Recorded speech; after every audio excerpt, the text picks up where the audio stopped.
BBOR Black Box Online Radio, coming to you from West Virginia. BlackBoxNid88 on Instagram for the bonus podcast.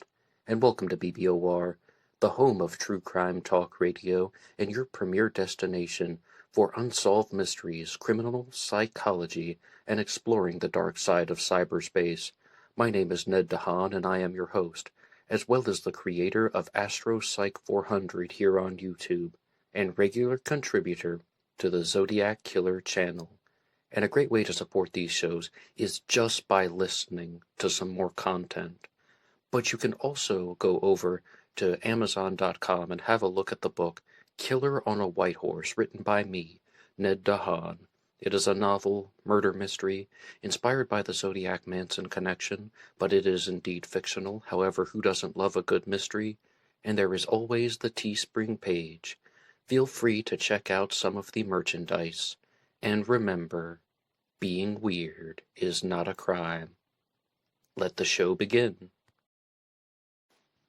Okay, hello everybody. Today is Monday, another Zodiac Monday. Welcome to the show. How's everybody doing? I hope everyone had a good weekend. Just a couple of quick announcements and reminders to go over before we truly begin.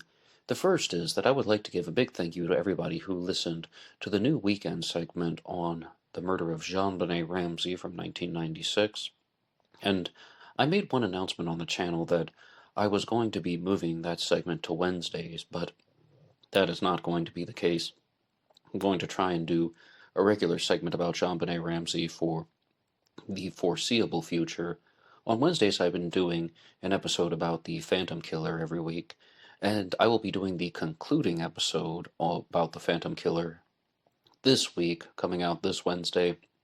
And then, in that place, I'm going to be starting a new multi-part discussion on Jack the Ripper.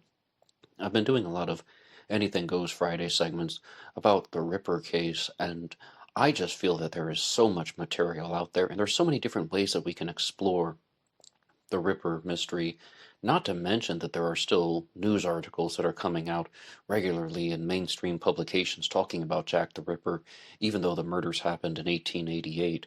So please feel free to check out the new Wednesday show in the near future, talking all about the mystery of Jack the Ripper. And at this time, I would just like to invite you guys to like and subscribe to the channel so you can follow along with these true crime discussions. If you have any friends or family who are curious about unsolved mysteries or other true crime cases that show up on the Anything Goes Friday segment, you can share the show. And another great way to support all of these efforts is to go over to BuyMeACoffee.com. And anybody who makes a donation or contribution using BuyMeACoffee.com will get a shout out on Zodiac Monday. And of course, there is always the super thanks on YouTube as well. So, because this is the Zodiac Killer News Report, I have been discussing the possible Zodiac victim, Isabelle Watson, with somebody, and I think that we are on the verge of a major discovery in that particular case. And please stay tuned all the way throughout this episode, because I'm going to share some things, some basic info about Isabelle Watson, but the true piece of news is something that I am unable to share with you as of now. But in the near future, there might be a major breakthrough in possible Zodiac victim Isabelle Watson and her story. Last year, we saw the perpetrator being identified in the murder of Nancy Benelak from 1970, another possible Zodiac victim. So it is possible for these cases to be solved, for people to finally know who the killer was, who the perpetrator was, or in the Isabelle Watson case, just who the attacker was, because her crime is quite different. In fact, the attack on Isabelle Watson is rather similar to the attack on Kathleen Johns from 1970, another possible Zodiac victim. But I truly want to begin this segment with something that was shared with me via Facebook. My personal Facebook is in the description box. And I had the opportunity to listen to an interview about the Zodiac Killer on the channel Ashes to Ashes. and the participant who was being interviewed shared it with me. And it's called An Interview with an Investigative LA Producer. And the presenter was named Chris, and he has a new book that is going to be coming out in the near future about solving true crime cases, and I'll share more about that once it gets closer to the release date. And he took a very strong stance, and he was saying that the Zodiac killer was Arthur Lee Allen, and he made several observations about the Zodiac killer mystery that I would like to go over with real fast, but I do invite you to listen to it one more time on the channel. Ashes to Ashes, Interview with an Investigative LA Producer. The first point is that Chris said that he got familiar with the Zodiac killer mystery because of the 2007 Fincher film, and a lot of people have.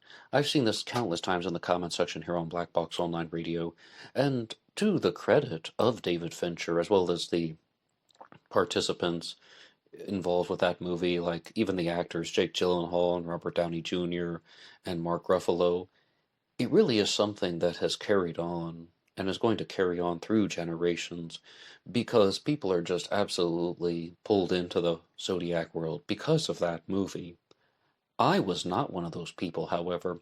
I watched the Zodiac Killer film for the first time in 2018 because of Black Box Online Radio. And I think, though, that a lot of people are much like the way Chris talked about in the interview, saying that they develop a certain form of empathy with Robert Graysmith, played by Jake Gyllenhaal in the movie, where somebody is a sleuth trying to solve a mystery. Because I don't know about you, I've never been a police officer, I've never been a journalist, but I've definitely been curious about ideas, and I've definitely put time and effort and energy to try and understand an unsolved mystery. So that stuff I can relate to on a first-hand basis, and it's not purely imaginative. But he used a very interesting word, and it was triangulation, because he talked about one of the reasons why people might like the David Fincher film is that it features Robert Graysmith being played by Jake Gyllenhaal. He is the author of the 1986 book Zodiac. The reporter Paul Avery was played by Robert Downey Jr., and Dave Toschi, a member of law enforcement, was played by Mark Ruffalo. And there's this triangulation. You have these different aspects of trying to solve a mystery. The sleuth, the reporter, and somebody from law enforcement. So there are these different sides of the journey, more or less. But I also think that there is a different way of looking at it because I'm actually thinking of the documentary Sons of Sam that I watched on Netflix back in 2021 when it talked about how one thing that serial killers like to do, such as Jack the Ripper, the Son of Sam, the Zodiac Killer, is they create a three-way relationship where there's the media, the members of law enforcement, and the killer himself. There's this three-way relationship. They're sending in these letters to newspaper outlets, but they're mocking the police, and sometimes they're going to call out members of law enforcement by name. But with the concept of an amateur sleuth, or just somebody who's hot on the trail of the serial killer, that's almost an honorary fourth component. Triangulation, sure, but it's almost like the circle's taken the square, so to speak. And there's this fourth component of investigations, and that is the amateur sleuth. And those are the people who are just curious about things, or people who will go above and beyond the way that Robert Graysmith did. And a lot of people think Robert Graysmith is a hero. They love the book Zodiac. They love seeing Jake Gyllenhaal play Robert Graysmith in the 2007 Fincher film. I am not one of them. Because, as I said, I watched the movie because of Black Box Online Radio. I had been really just outside of that world. I've said very clearly that I found the Zodiac case on America's Most Wanted one Saturday night when I was a kid, and it showed up one family vacation when I was sitting alone watching TV on I think it was the History Channel, and yeah, it says some wonderful things about my family. However, I also got pulled back into this because just one day back in 2011, I was listening to an episode of The Savage Nation, hosted by Michael Savage, that had been uploaded on YouTube, and some guy named Lyndon Lafferty called in and said that there were all of these revelations in the Zodiac case that were being hidden by law enforcement, or in the exact sense, that law enforcement knew who the Zodiac killer was, but they were unable to arrest him. And I'm like, what did you just say? So that's when I started going down the Zodiac Killer rabbit hole and looking at various websites such as ZodiacKiller.com and ZodiacKillerFacts.com. And I made some observations about mostly the suspect profiles, and I wanted to respond to them in some way. And 6 years later, I ended up doing that on BlackBoxOnlineRadio, and that's where we are today. So Robert Graysmith was all a part of that. And the reason why, though, I said I don't think Graysmith is a hero is because it is almost universally accepted that Robert Graysmith put out a lot of false information in his Zodiac Killer books. He wrote a lot of half-truths, and I don't even know who wrote this out. Somebody on a forum once, when they said that one thing Graysmith was counting on was that the Zodiac Killer case file would not have been made available to the general public. And also, 1986, and really, he started the book in 1972, Zodiac, and 1986 is when perhaps it's on the shelves. Still has an amazing book cover, I'll give him that. But even at that point, I don't think he could have foreseen all the ways that we were going to share information electronically. And there's also the possibility that Robert Graysmith made genuine errors in his Zodiac book. And the other concept would be trying to tell a better story because, okay, he's going to write his own observations and then he's going to blend in some fictitious additives because he wanted the book to do well. And I mean, I can comprehend the narrative. Still, he doesn't deserve a pass for that. And some people think that Graysmith is the grandfather of this Zodiac Killer online research world that we're talking about, or just a very influential person in American true crime lore. And I think he is influential, but the way that I look at it is grandfather, godfather, whatever they want to call him. It's almost like imagine your grandfather was telling you war stories throughout your entire childhood, and then, once you got to adulthood, you learned that half of them were false. Not all of them. Oh no, not all of them. Some of them were true. Some of it's real. Some of it's factual. But the other half is false, made up, misrepresented. They're stories that somebody was telling. And you might be thinking a big difference is, okay, well, yeah, your grandfather's telling you that stuff, but he's not trying to sell a book for profit. And Graysmith ended up becoming a millionaire. Not only did they make the Zodiac story into a movie in 2007, his book on the murder of Bob Crane was turned into a movie in 2002 called Autofocus, starring Greg Kinnear.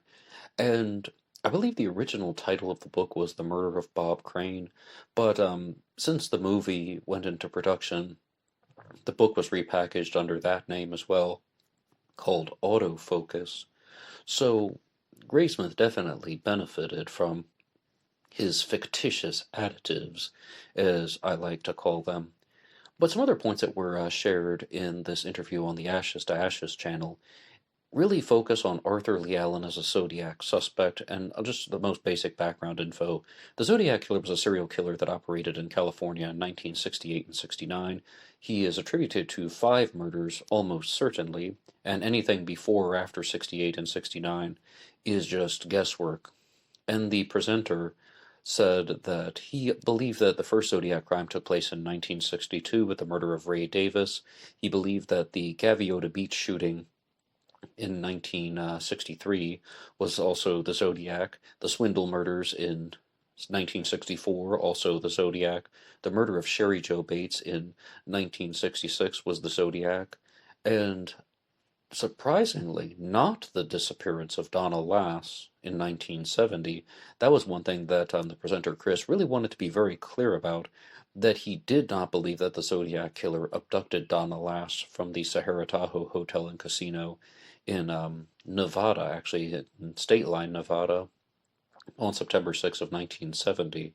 So I think that he is attributing a lot of the unconfirmed Zodiac crimes to Arthur Lee Allen, but one of the big pieces of evidence for that case was that there is a lot of testimony coming from the Sea Waters, the children who claim that they spent a lot of time with Arthur Lee Allen growing up, which I'm sure they did, and that they were not exactly witnesses to the murders, but witnesses to Arthur Lee Allen around the times that he would have committed some of these murders in Southern California. And the two examples that really stood out in the Ashes to Ashes interview were the ones involving Sherry Jo Bates, as well as the Gaviota Beach murders of Robert Domingos and Linda Edwards, and that they were in a car with Arthur Lee Allen on June 4th of 1963, and he went down to the beach and he came back with blood on his clothing. And I just simply do not believe the story. I don't think that that was true. And also, I think that that's just some type of imaginative statement and some story that has been shared around a group of siblings to the point where they believe it themselves. And you guys can tell rather clearly from my take on the subject, I do not believe that Arthur Lee Allen was the Zodiac killer, and I also don't believe that any of those crimes were actually committed by the Zodiac. Any of the pre-Zodiac murders were actually the Zodiac killer, or in a fair way, there is insufficient evidence to say so. But let's move forward in time. What about 1966, the murder of Sherry Jo Bates? Last year on the channel, I watched a very convincing presentation on Planet X Filmworks, where they talked about a case for the perpetrator in the Sherry Jo Bates murder attacking her with a knife, and that perpetrator would have been right-handed because of the movements of the knife going into her body, as horrible as that sounds. But again, they made a very convincing case for that. And Arthur Lee Allen was left-handed, and I do not believe that Arthur Lee Allen was ambidextrous. I don't believe that he had complete use of his right hand and his left hand, and there are countless Zodiac killer suspects out there where they get labeled as the Zodiac killer by somebody. Joe Schmo down the street says, oh yeah, this person was the Zodiac. Well, why doesn't his handwriting look like the Zodiac killer's letters? Because he was ambidextrous, and he could write with both hands, so we don't know which hand he was using. It is a cop-out. It's just making an excuse about why the suspect's handwriting doesn't match completely. They said this not only about Arthur Lee Allen, but also about the Zodiac killer suspect William Joseph Grant, who was the prime suspect of the previously mentioned Lyndon Lafferty. Now they're saying it about this newer Zodiac suspect, Gary Francis Post. Oh, well, he was ambidextrous. I don't even believe that these people were ambidextrous. I think that, in all fairness, certain researchers are making it up. But there's a particular scene in the David Fincher film where Arthur Lee Allen, being played by John Carroll Lynch, denies being ambidextrous, and there's something so oddly creepy about it when he says, well, they ask him, like, if he's ambidextrous, and he said, no, that's untrue. They tried to make me write with my right hand, but I'm left-handed. And, I mean, I don't know why that seems creepy, just hearing the word untrue. What it seems like had happened was, Arthur Lee Allen had practiced a lot writing with his right hand, but he was indeed a left-handed person. Even if he was pretty good at using a pencil or a pen with his right hand, we're talking about stabbing people with a knife. Completely different. I mean, it's a completely different set of actions. And why would somebody use their non-dominant hand in an encounter with somebody like Sherry Jo Bates, who was murdered on October 30th of 1966 in Riverside, California, where she's fighting for her life, where she's just clawing at the killer. She is putting up a very strong fight. Why would somebody be using their non-dominant hand? And to the people who still think that Arthur Lee Allen was ambidextrous, the evidence provided for that in the accompanying documentaries to the Fincher film simply stated that, oh yeah, well, when he jumped in the air, he could twist to the left, and he could also twist to the right, and he could do both of that. That doesn't even mean that he could write clearly with both hands. And there's even a scene in the Fincher film again that talks about, well, someone's talking to Robert Graysmith and he says that nobody is that ambidextrous. And I think you guys can tell pretty clearly that that's the camp that I'm in. And I think that a lot of these stories about Arthur Lee Allen, as well as other Zodiac suspects and their ambidextrous abilities, are heavily, heavily exaggerated. And I've also stated that I do not believe the claims of the Sea Waters. I don't think they're liars. I just think that some way, somehow, they have either remembered things that were not true, or there's a little bit too much imagination in question. Now, some of you might be wondering, why don't I think that any of those crimes were committed by the Zodiac Killer? Ray Davis, Robert Domingos, Linda Edwards, Sherry Jo Bates, or I even skipped over Johnny Ray and Joyce Swindle. Well, let's look at some of them, starting with the Swindle murders. They were first shot at from a distance, and then the killer approached them slowly and shot them again. This is in 1964, just before Valentine's Day, actually, in February of 1964. And the Zodiac Killer did not attack people from a distance. He was relatively close to all the victims that were shot. David Faraday and Betty Lou Jensen were, firstly, the Zodiac has them at point-blank range, and then for some reason it seems that Betty Lou Jensen started running away, and she was shot and gunned down. But at the Blue Rock Springs shooting on July 4th of 1969, the Zodiac approached Mike Mageau and Darlene Ferrin in a car, firing at point-blank range, and then the Lake Berryessa stabbing. The victims are not shot, but they are tied up and immobilized, and they are stabbed, so that's also very close contact. And the murder of Paul Stine, the gun was pressed against the right side of his head. He was murdered in a taxi cab. Absolutely. The Zodiac kills people at close range, not long range. And that one just stands out so unbelievably differently. And also, as I said, in the 1966 murder of Sherry Jo Bates, the killer gave her an opportunity to fight back. And the Zodiac did not do that.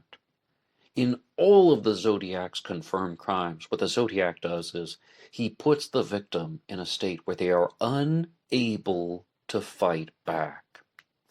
And let's move on to a different crime. There's actually one that I had never heard of, and this presenter named Chris on the Ashes to Ashes channel, again, he was the guest, not the regular host. The host is named George. And he said that there was a stabbing that occurred in 1970 in East Beach, where a female victim was stabbed in the face to the point where she was unrecognizable. I mean, I tried to read up on this online. I couldn't even find the story. I'm really not sure about that, but he thought that was Arthur Lee Allen. And the Zodiac did not attack people in the face. As I just said, Paul Stine was shot in the right side of the head. Brian Hartnell and Cecilia Shepard were stabbed in the back. And then the Zodiac turns over Cecilia Shepard and stabs her 5 times in the stomach, or in the front. I want to be careful with my words.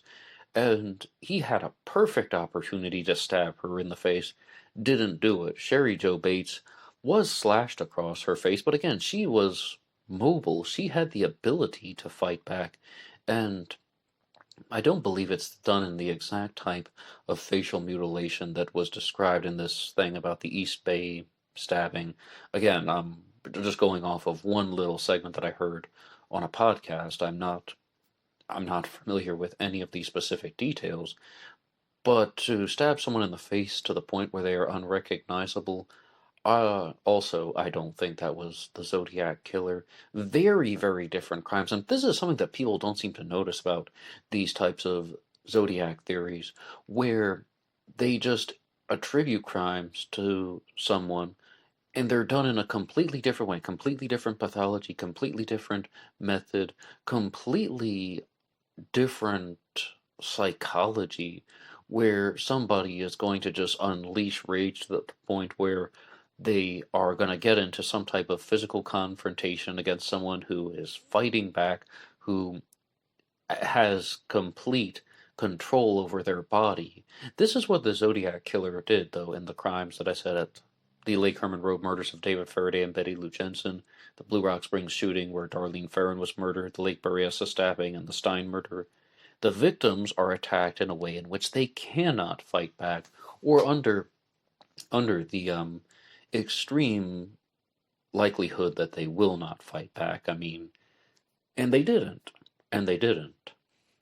But there was a particular challenge question that was asked in this interview on the Ashes to Ashes channel, and I would like to turn it over to you. This is a challenge question. How did the Zodiac go so long without being arrested? How was the Zodiac Killer able to operate without being arrested?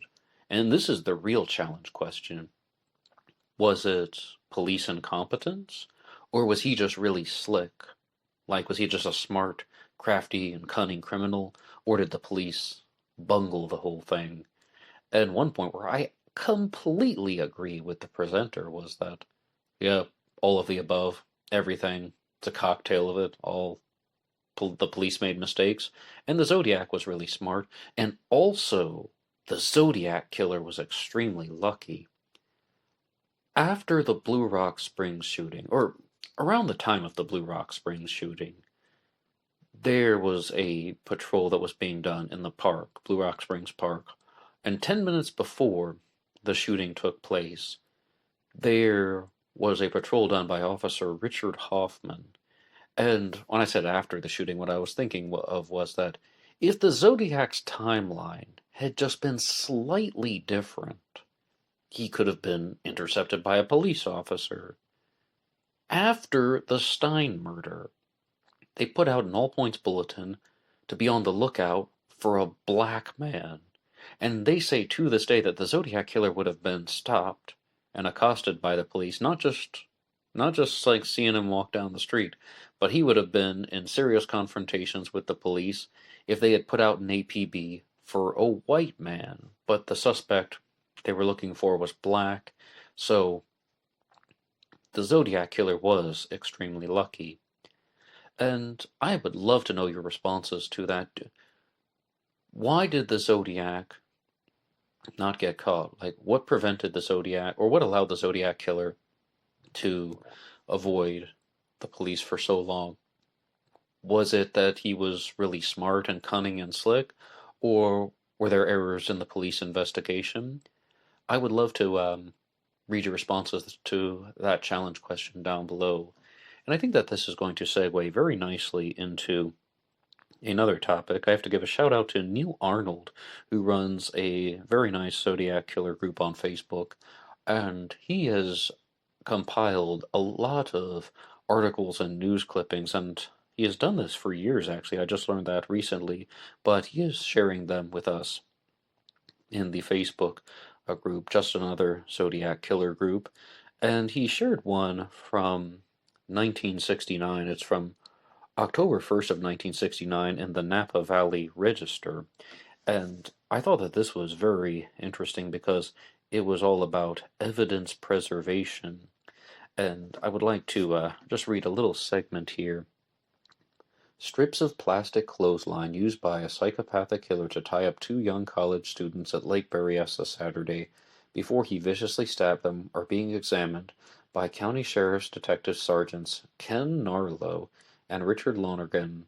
The young girl Cecilia Ann Shepard died Monday of 10 knife wounds, 2 of which punctured her lungs. Absolutely horrible. I mean, terrible to think about it. Her companion Brian Hartnell is showing slight improvement today. At Queen of the Valley Hospital, Narlow and Lonergan, along with their investigators, are checking out numerous clues and evidence today that will hopefully lead them to the killer. And the photo was taken by Robert McKenzie.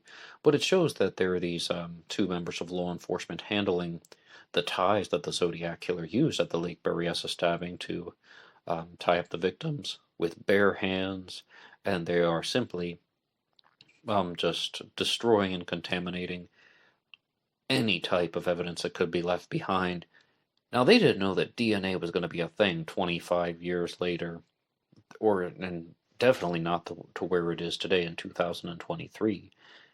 That is something that is just unforeseen, but you probably would expect that they would have had some awareness about contamination of some sort, but a lot of the evidence was handled with bare hands, and it's been lost to time, very simply. And I do appreciate Neil Arnold sharing this.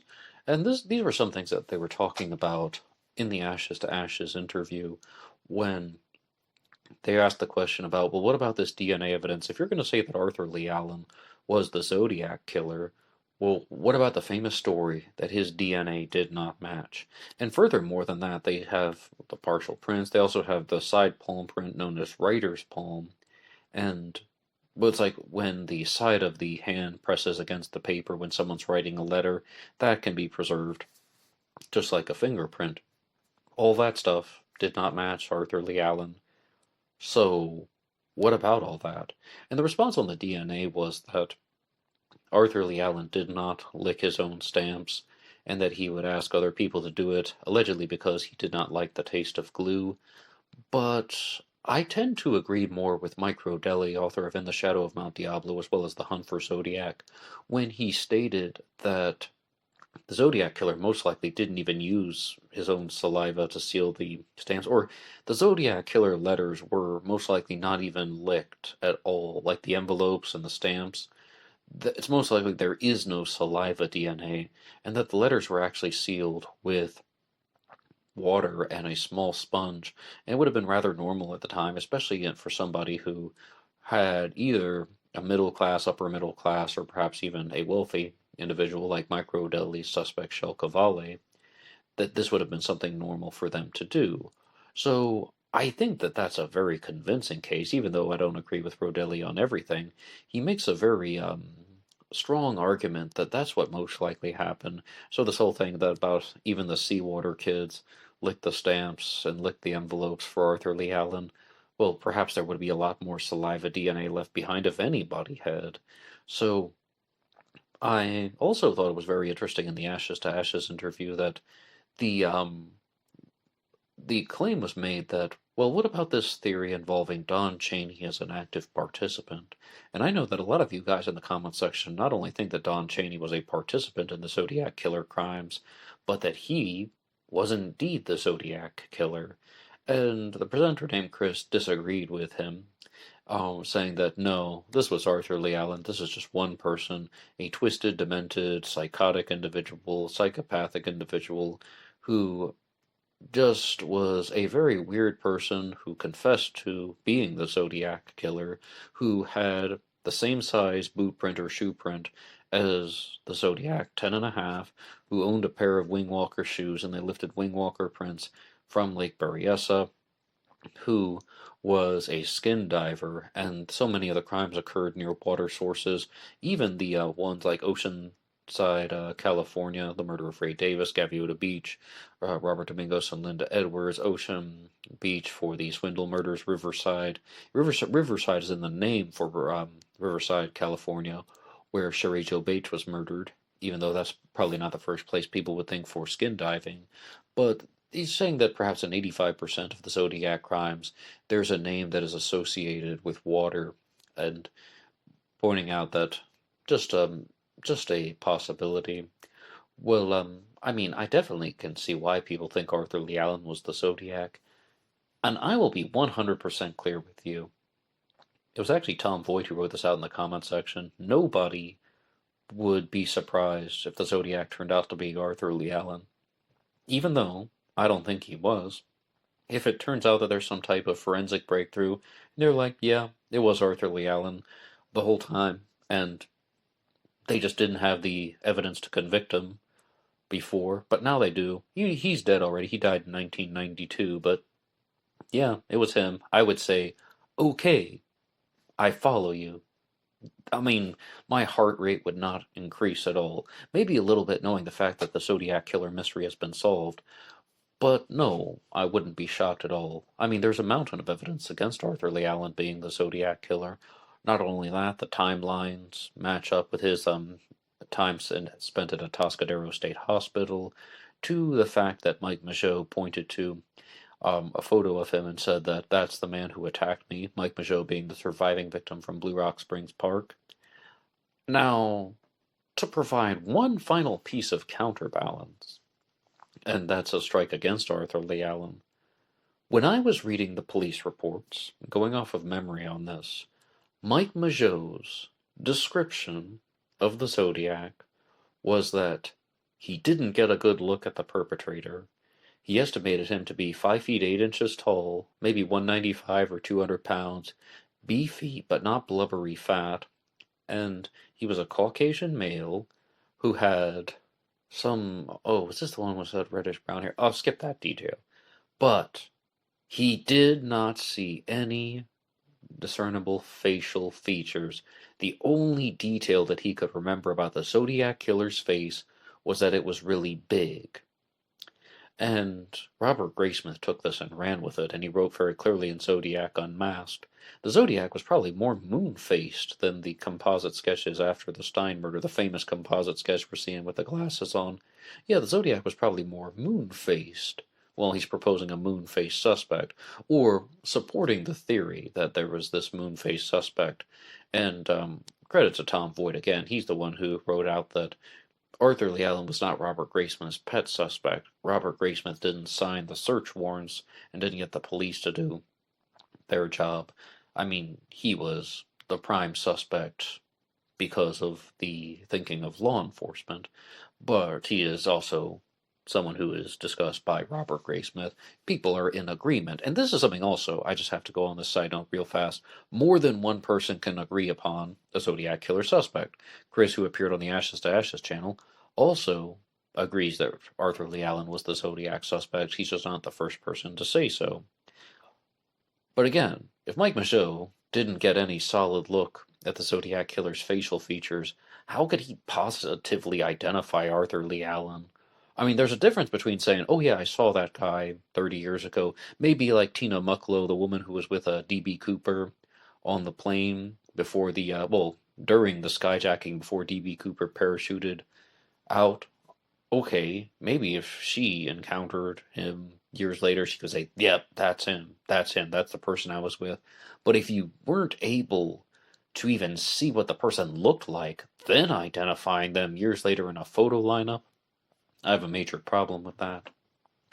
But I would like to continue on to the next segment, and I have really wanted to do a true crime Q&A with you guys, because you guys leave so many excellent questions and comments, and I did one for the Jean Bonnet episode that came out most recently over the weekend, and, so, I mean, part of me just wants to do what I did in the past, where even though I knew that it wasn't going to get 1 million views or something on YouTube, I would just respond to your true crime questions in a general true crime Q&A.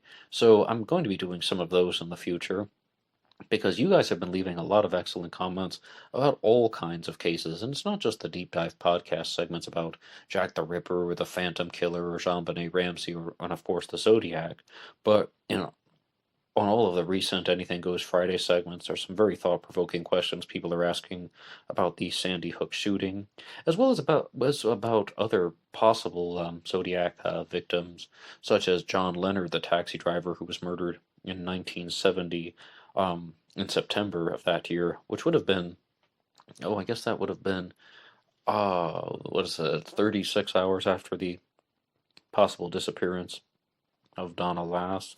So, first comment comes to us from Julia, who wrote out, did they ever consider the possibility that Hal Snook was actually the Zodiac killer? The Zodiac could have been a cop, and that's how he knew that he was crack-proof. And Hal Snook is the Zodiac killer suspect of Thomas Henry Horan, author of The Myth of the Zodiac Killer. Now, has anyone considered that? I wrote this out in the comments section in response to Julia. I'm glad you asked that. In 2020, when I did my first book discussion on Thomas Henry Horan's material, someone in the comments section said something to the effect of, if anything, Horan has just proposed Hal Snook as the Zodiac killer, as a suspect. And Thomas Horan is a proponent of the Zodiac hoax theory, that there was no Zodiac killer. There was somebody writing letters taking credit for murders that he didn't commit, and there were actually multiple killers. Number 1. It has been proposed that certain victims may have been police informants, David Faraday and Darlene Ferrin. Number 2. Instead of someone writing letters taking credit for their murders, that person betrayed the confidential informants, learned of the operations, showed up a minute early, committed the murders, and knew the cases would never be fully examined because of the informant status. Number 3. Hal Snook then directed his associate, a gullible and unstable individual named Dennis Land, to commit the Lake Berryessa stabbing, where there would be a completely different set of evidence behind, and he could show up hours later looking like a respected member of law enforcement. Number 4. Then Hal Snook did indeed murder Paul Stein, the final victim, and that's how he gained access to the shirt piece that was mailed in with multiple Zodiac letters. Plus, Hal has one of the strongest matches to the Zodiac Killer composite sketch. But did that happen? Probably not. And yeah, I thought about that, but I mean, that was my own theorizing, and I have a whole episode about this, one of the old-fashioned black box recordings called Hal Snook as a Zodiac Suspect, and it's actually part of a 4-part playlist here, and if you ever listen to those old black box recordings from 2020, I advise you to keep the volume on low. They were recorded in a different manner. But Tom Voigt on his Zodiac Killer official page responded by saying Hal Snook was tiny in stature, which I think he's trying to say he wouldn't have matched the witness descriptions. As I said, probably not. Why not? Well, the reason, I wrote that out because that's what I thought about back in 2020, but it's just mental gymnastics on my part. Absolutely. So you're gonna have to do a lot more than that. Now the next one comes to us from Opera Spia. Opera Spia. I hope I'm pronouncing that correctly. Sorry for the novice question, but I was watching the 2007 movie Zodiac last night, and I was wondering if Kathleen Johns was ever able to provide a physical description of the guy that disabled her car and abducted her baby. So I just was reading some things, and I happened to encounter something about Kathleen Johns, that she stated that her attacker was estimated to have been 160 pounds, and the Zodiac Killer was estimated, as I said, 195 to 200, and the foot impressions from Lake Berryessa, made by the brilliant forensic scientist Hal Snook, whom I was just talking about, were estimated to have come from someone weighing 200 to 225 pounds, so then she would have been off by either 40 pounds in her estimate, or that was a different person, or the abduction of Kathleen Johns never happened, and she made up the story so that she could get some type of financial or monetary reward out of it in the future. I'm not saying that she did, it's just I think that that's a strong possibility. I lean toward that way. But of course, unsolved cases, we can only guess at what really happened. Professor Japanese 007 responds by saying, Hey Ned, I'm sorry I'm so far behind on your videos, especially the Moraga letters. And lately, the Idaho 4. Man, did the Idaho murders make the last month fly by. Peace. And there was a response from Tom Voigt calling out Professor Japanese for using true crime as a form of entertainment. And I have so many mixed feelings about that. Tom Voigt said some less than savory things about this comment, which I won't read off here, but should true crime be viewed as entertainment? Now, I have a very twisted way of responding to that, because I was listening to an episode of Dr. Todd Grande's YouTube channel years ago, and he said that content on YouTube is either educational or entertainment. It's either for education or entertainment. And again, in an old-fashioned black box recording, I said, I don't accept that, because I believe that commentary should be its own separate entity. Because unlike pure entertainment, in commentary, with commentary, you have a responsibility to be accurate. So that's my take on the subject, and I have such a hard time accepting that true crime is entertainment, or maybe cases that you see in the media, like the Idaho 4, or last year, the disappearance of Gabby Petito. Instead, I find that there's just this human drive. There's this force that is pushing us toward trying to get the truth. and you don't want to leave the story unfinished. You don't want things to be unsolved.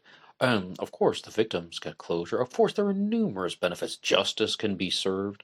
But at the same time, there is something that drives us to know the truth, the facts, and I appreciate people who are actually just trying to come to a consensus about a particular point. And we have a comment here from Wildfire99 who says, 3712 Jackson Street is where the two police officers believe they saw the suspect go into after the Paul Stein murder. Again, the number 12 and 37 shows up. Like I said before, Robert Ivan Nichols, that's Wildfire's suspect, was born on the 12th day. Also, the real Joseph Newton Chandler was born in 1937, and his suspect, Robert Ivan Nichols, would have been born on the 12th, was it September 12th, 1926, but don't quote me on that. And Joseph Newton Chandler was a boy who died as a child, and Robert Ivan Nichols assumed his identity. The Zodiac mentioned the number 37 and the number 12 in his letters.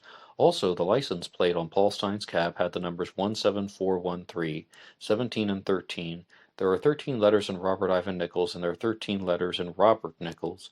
The phone number to the cab company that Paul Stein worked for was 626-2345. 26 can be found in the first three numbers also. 6 plus 2 plus 6 equals 14. 2 plus 3 plus 4 plus 5 equals 14. All can be found in the phone number of the cab company. Everyone knows that 14 was a number that can be found on the skeleton letter. And the skeleton letter is, of course, referring to the Halloween card that was mailed on October 27th of 1970 to Paul Avery. His name was misspelled Averly. Well, I know some people don't want to hear this, but I don't think that the Zodiac Killer would have had the ability to know all of those numbers and put them in order. And I think that that's just rearranging digits to get a desired result, to be honest. Or how about cherry picking to get a desired result? And that comment is not specifically directed to Wildfire 99. It's directed to the hundreds, if not thousands, of people who use this method to try and solve the Zodiac Killer mystery.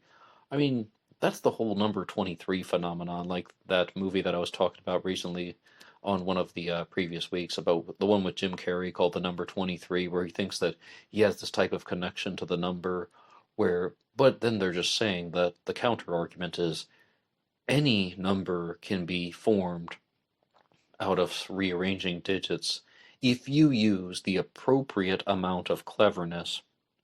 So that is where I stand. And I think that, again, some people don't want to hear that, but that's just my take on the subject. And we do have a very valuable comment that came in from Travis Miller, who runs the Lawrence Kane WordPress and has been following the life of the criminal Lawrence Kane for over 10 years. Lawrence Kane is, of course, a Zodiac Killer suspect. And Travis has said that there was a comment that came in recently about the murder of John Leonard from 1970, the taxi driver who was murdered in Pennsylvania just after Labor Day weekend. And some people believe that John Leonard was murdered by the Zodiac Killer, even though the crime took place in Pennsylvania. And I said, okay, of course this wasn't the Zodiac. This is some guy operating in Pennsylvania. I mean, somebody murdered a cab driver. I don't think it was the Zodiac. They're just saying this because John Leonard's killer has a resemblance to the composite sketch. And someone said, well, are you aware of the fact that he was murdered in a place called Paradise Valley? And the Zodiac Killer said very clearly that he wanted to be reborn in paradise and those whom he had killed will be his slaves. And my short answer to that was no. And the second point was, this person wrote in the comments section, were you also aware that in the nearby vicinity, Lawrence Kane, the Zodiac Killer suspect, was acting as a master of ceremonies for an event in that very region? And the response that Travis Miller provided was that Lawrence Kane did indeed do that event in Pennsylvania, but it was in the 1940s, well over 20 years before the murder of John Leonard, and so decades before that crime took place, not in 1970. So that's kind of where I'll leave it at that. I don't believe John Leonard was murdered by the Zodiac, and I don't think that requires too much of an explanation. I hope the murder of John Leonard is solved, and his daughters are now hot on the trail of the killer. They obtained the 900-page case file from law enforcement, and they are going through it, and they're trying to find some type of connection. But I said that I would get back to the story of Isabelle Watson, and I would like to go to a post that was written by Ophion1031, someone whom I've talked about, and there are some segments here that have been taken from ZodiacCiphers.com, and it says, Isabelle Watson was 33 years old, and she had just got off the bus on the evening of April 7th, 1972, and was walking home along Pine Hill Road to Malpais Valley. Oh, wow, what a classic Chevy Cat say. I'm just supposed to call it Mount Tam or Tam Valley, Marin County, at 9 p.m. when a light-colored car veered toward her, knocking her to the ground. The driver exited his vehicle, offering to take her home, but after she had refused his offer of apparent help a second time, the concerned citizen suddenly transformed into a rage, pulling out a knife and stabbing the woman in the neck and shoulder. Fortunately, she survived the horrific ordeal. And that's why I said before that this is the attack on Isabelle Watson, not a murder. Not all the Zodiac victims are murder victims. Mike Michaud, as I said previously, Brian Hartnell, who survived the Lake Berryessa stabbing, and Kathleen Johns, who has survived the possible Zodiac abduction. Again, okay, so even though I said that I don't believe Kathleen Johns was abducted by the Zodiac, I would not be surprised at all if it turned out that, oh yeah, that was the Zodiac. I would say, okay. And with Isabelle Watson, same story. The letter is questionable as bets. Oh, there's a letter to the editor that I'll read in a second. The letter to the editor that will follow is questionable at best, but did anything occur on Halloween night in 1987?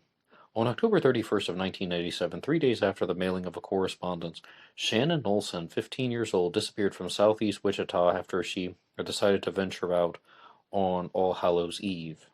The story resulted in a murder. Very sad to say, but I think that's going in a different direction. I would like to focus more on the Isabelle Watson attack. And big thank you to Ophion1031 and to Richard Rennell of ZodiacCiphers.com. And I hope in the near future I can share some things with you about how that crime has been solved. But unfortunately, I am unable to share that info with you. And I think you can guess why, but let's just leave it at that. And the next thing that I would like to do is to go to your shout-outs, and we just have one this week, and it comes to us from Batman66, who has been a strong supporter of not only the Zodiac Killer episodes, but also the Phantom Killer episodes that come out on Wednesdays, and the new Jack the Ripper series that is going to be taking its place. I've done several Jack the Ripper episodes for the Anything Goes Friday segment, and it was Batman66 who actually shared with me the article about the Russian Jack the Ripper suspect and how they believe that Jack the Ripper may have come from Russia to England. And I already slipped into the whole thing about using articles in the wrong place. You know how, you see, Russians in movies talking in English and they leave out the articles because the Russian language doesn't have articles, so then they insert them in other places. And, he come from the Russia to the England and he make trouble. It is stupid. But, yeah, it does seem like something like that happened with some guy back in 1888. Was he actually Jack the Ripper? Not quite sure. And I absolutely do not have a Ripper suspect, but there are some suspects that I think are very, very low on the totem pole. I shouldn't say that because totem poles are somewhat honorary. Very, very low on the likelihood scale. That's a better way of putting it. And I would love to do some episodes telling you the reasons why, because I think they're very clear cut. But one final note, and I should have thrown this in the beginning, but in the Ashes to Ashes interview, the presenter Chris said that he thought that the Zodiac Killer committed the 1986 Sacramento freeway murders of Koyan Seichao and Choi Fao Sali, who were murdered off of a freeway by, of course, Sacramento. And then there was the 1986 Zodiac Killer letter where someone was taking credit for it.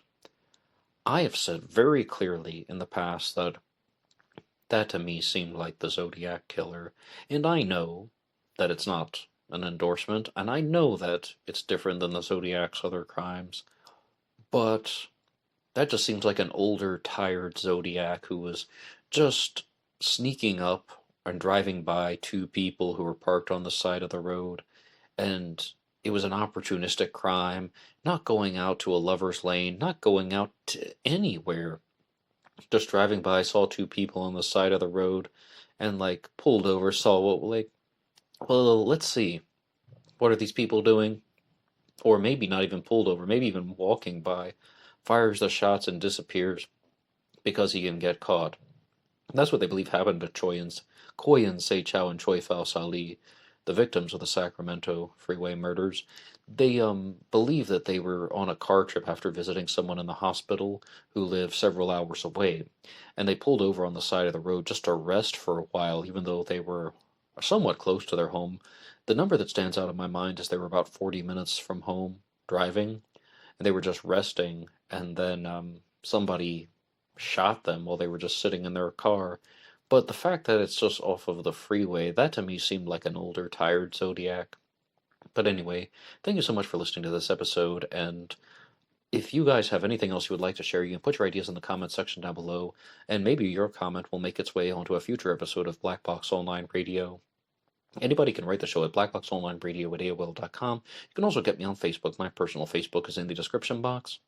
And there is always BlackBoxNid88 over on Instagram. And I will see you there for the bonus podcast. Goodbye.